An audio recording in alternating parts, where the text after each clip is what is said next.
Welcome back to the channel. Right, this is going to be a nice easy, I've even got a coffee going. Right, this is going to be a really nice easy ramble tonight, no flashy bits, whatever. But I wanted to do a channel update and have a little chat with you guys, see what you thought about things. La la la la.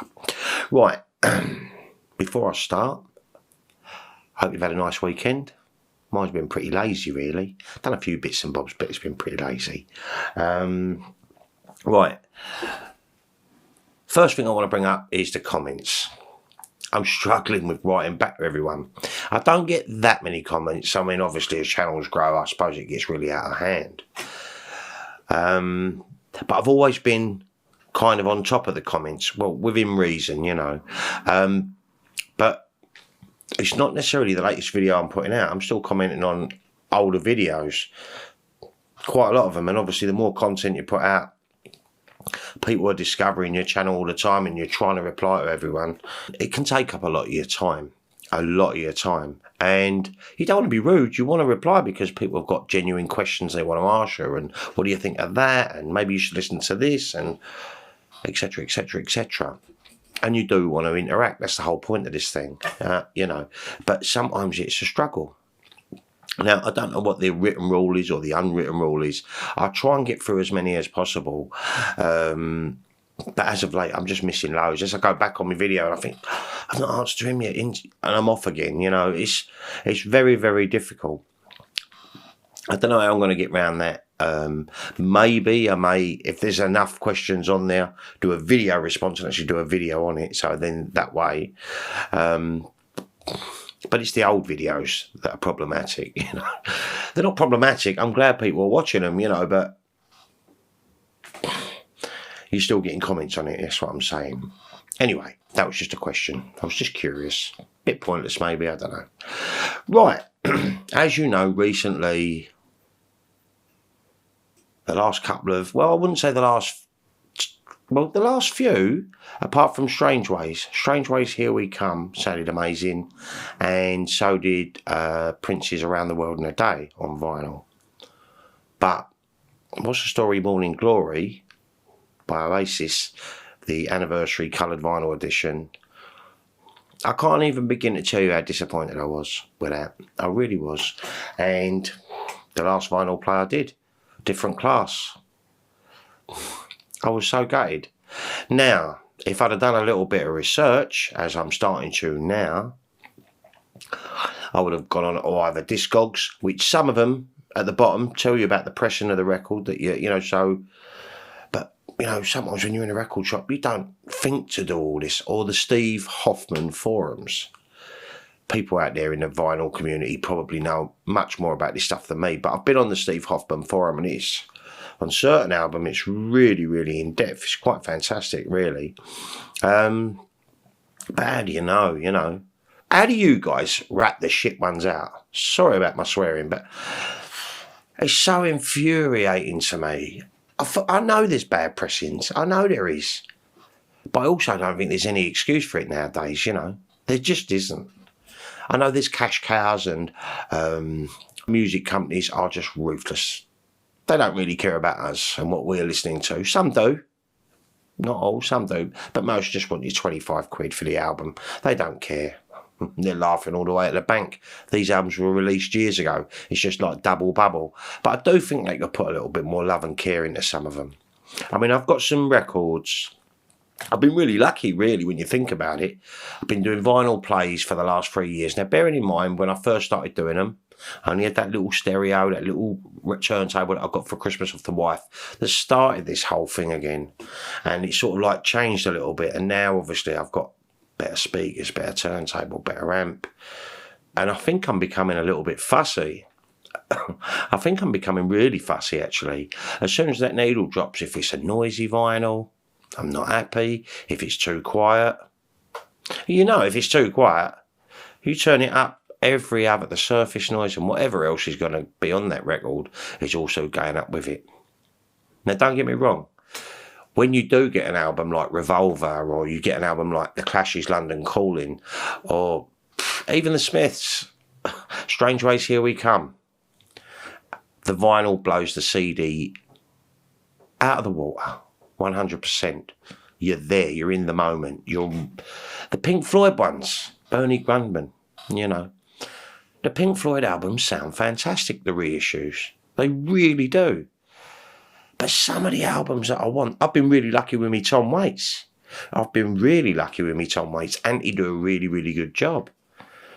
And all the remasters were fantastic. Even the original pressings sound good. But I'm going to keep Pulp. I'm going to keep Oasis. I know I could just return them. I could just return them to the shop. But for the moment, I can't be bothered with sending them back or taking them back. I just can't be bothered getting involved. But I am going to be a little bit mindful. Now, on the back of this YouTube channel, believe it or believe it not, a lot of subscribers that have watched my videos, not necessarily subscribers, people that have just stumbled across them, whatever, and on my Facebook page, have bought records on my recommendation. And it's happened many, many times. I often get photos on my inbox saying, "Here, Stripey, about time I got this," or "took your recommendation," and I've introduced people to different music, etc., etc. But I would hate to steer someone down and make them buy a dog, basically. Now, it's hard because I don't really want to slag off any of it. I mean, don't get me wrong, like I said on the videos, What's the Story, Morning Glory is probably my favourite Oasis album. I only ever had it on CD and it sounded great. And the same with Pulp. That's all I've ever had. So you can imagine me getting excited about these things, and it's a little bit of a downer. But people buy records on my recommendations. So I've been doing vinyl first plays and vinyl plays for about 3 years now. And I thought, well, maybe I might mix it up a bit. I'm going to change it slightly. I'm still going to do me unwrapping if it's a new album, cellophane bit, all me normal. Even the wiki bit, I'm going to try and keep. I ran it past a couple of friends the other day and they said, no, I should keep that bit because it's quite informative. Even though it's on wiki, some people just like it fed to them. I get that. I'm one of them. But it's the track by track reviews. I think I'm going to swap that for... I'm going to do it in three categories, basically.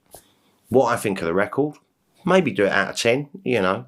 So, say for instance, What's the Story, Morning Glory would probably get a solid 8 out of 10 as an album for me.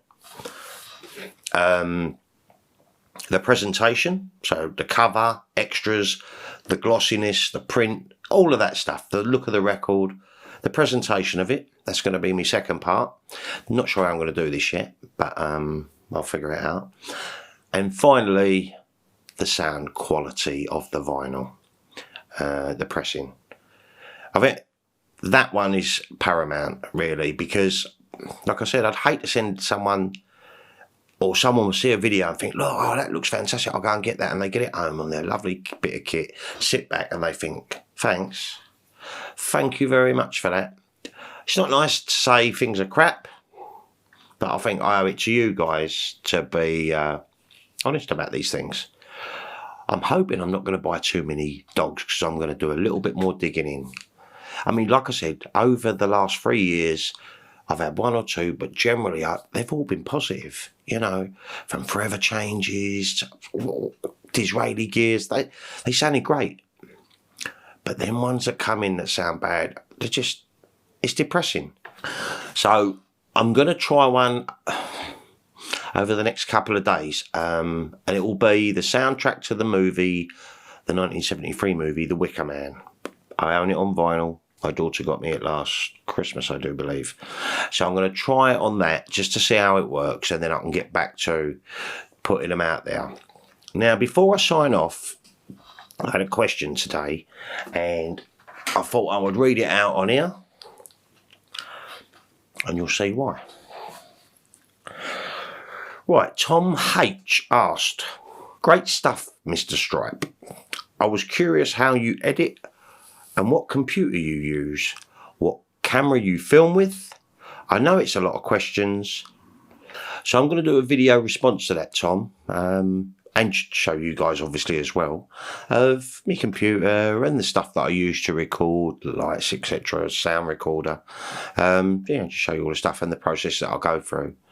when I'm making videos and the programs that I use on my computer to edit them. So I'll be doing that soon. Now, Tom's got a YouTube channel, and I will link it below.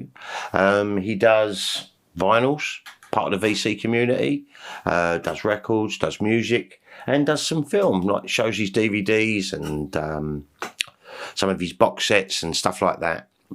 So I'll link to his channel down below. Go over and show him some love. Maybe subscribe to his channel, check him out.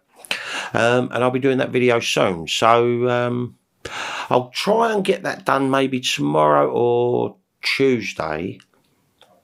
But also I want to try and get this very first vinyl first play. Well, it's not a first play. But I want to get this vinyl play sort of thing organised, you know. So I'm going to start off with the Wicker Man soundtrack. It's actually a fantastic soundtrack on record, but I'll get to that.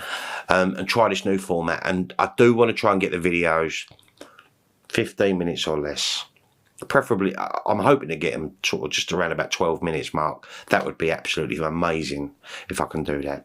So yeah, I know I'm waffling on a bit, guys, but I needed to do a channel update. I was curious about the comments. I don't know what I'm going to do because I feel terrible when I don't comment back, but I do read them all.